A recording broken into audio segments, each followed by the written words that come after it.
Hello students, this is the second class of the chapter Biological Classification. In the first class we have discussed about the kingdom Monera. Here I will discuss about the kingdom Protista. Protista are the kingdom of all unicellular eukaryotic organisms. This was created by Haeckel in the year 1866. Earlier, it included groups with organisms which had no body differentiation. Later on, only unicellular eukaryotic organisms with a very high degree of organization of their body were put in this particular group. The organisms in this group have well-defined nucleus enveloped by nuclear membrane, varied type of subcellular organelles. They have the locomotory organs as flagella, cilia or pseudopodia. The flagella has 11-stranded structure and is made up of the protein tubulin. The cell wall may or may not be present. They include both photosynthetic and non-photosynthetic organisms. The reserve food is in the form of starch, paramylon, glycogen or fats. They constitute the phytoplankton and zooplankton in the aquatic habitat. There are few organisms which show both the autotrophic and heterotrophic type of nutrition, called the mixotrophic type of nutrition. Example, Euglena. This kingdom can be classified into three types. A group of organisms having plant-like structure, a group of organisms having animal-like structure, and that one having the fungi-like structure. Let us first discuss the plant-like protist. They mostly include unicellular algae, which are photosynthetic and are a heterogeneous group. The two main subgroups in this are dinoflagellates and diatoms.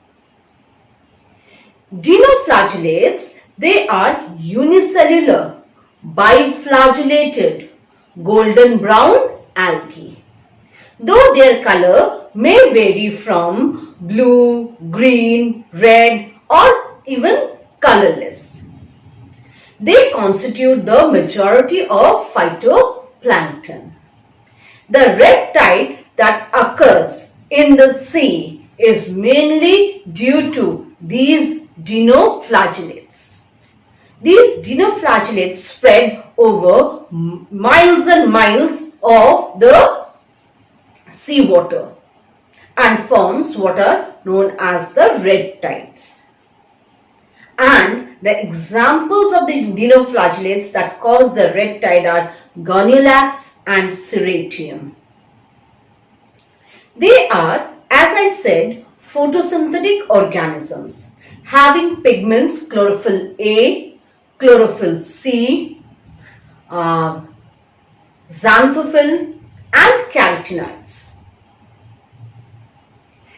Depending upon the structure of their cell wall, they are classified into two types, armored and unarmored. Unarmored dinoflagellates are those which have a smooth pellicle. The armored dinoflagellates have well-formed cell wall known as theca. This theca exists as epitheca and hypotheca.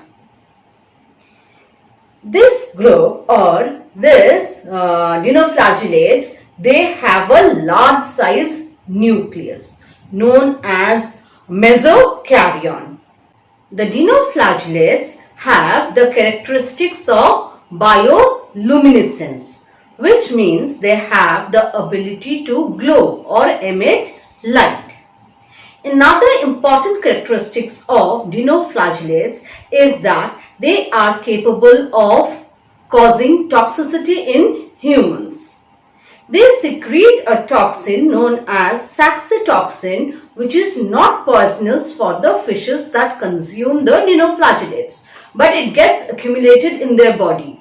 But when we humans consume such fishes, it causes a condition known as PSP, paralytic shellfish poisoning in humans. The examples of dinoflagellates are, as I said, Goniolax, Serratium and Gymnotium. The second group is the group of chrysophytes, that is the golden algae, and includes diatoms and desmids. Diatoms are silicified golden algae with food reserve of chrysolaminarin and oil. They are all aquatic in form. They are unicellular of various shapes. Since they are golden to colorless and they have deposits of silica, they are often called the jewels of the sea.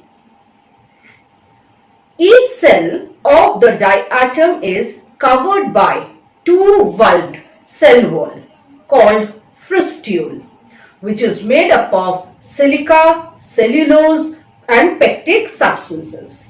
The two parts of frustule are epitheca and hypotheca, with a cingulum between the two. These diatoms are uninucleate. They do not have any flagella and may glide to move from one place to another. They show gametic meiosis. The reproduction is mainly by binary fission. Ascospores may be present. They form the diatomaceous earth and are very useful in the work of polishing. The next are the animal-like protist, that is protozoan protist. Protozoan protists are unicellular eukaryotic non-photosynthetic organisms without cell wall. They mainly have glycogen as the stored food. But in organisms like Euglena, paramylon may be present. They are of mainly four types. The flagellated protozoan, known as Masticophora.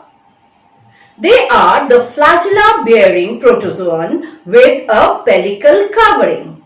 They show binary fission as the mode of asexual reproduction, and they show diverse way of heterotrophic nutrition. They include Giardia, Trypanosoma, the causative organism of sleeping sickness, Leishmania donovani, the causative organisms of Kala Azar. The next group is amoeboid protozoa under the heading Sarcodina or Rhizopoda. They are the pseudopodia bearing protozoan protist and include organisms like amoeba and Entamoeba histolytica. The next are the sporozoa. The sporozoa are the spore-forming parasitic protozoan which actually lack locomotory organ, at least in their trophozoite stage. Example, Plasmodium. Remember the causative organism of malaria? And the last one is the group Ciliata. Ciliata basically includes all those organisms which have cilia as their locomotory organ. Example, paramecium. The next or the last group of protists are the fungi-like protists, and they are known as slime mold. Slime molds are simple unicellular eukaryotic organisms and are characterized by the presence of naked plasmodium, which is cellulose covered. Spores are formed inside the sporangia. They occur in moist terrestrial places with decaying organic food. The cellular forms may be either uninucleate called the myxamoeba or multinucleate called the plasmodium. Pseudoplasmodium may be formed when many uninucleate slime mold come together. The nutrition is heterotrophic way of nutrition. They lack cell wall. Only plasma lemma is present. They have plant-like reproductive phases. That is, they have spores covered with cellulose.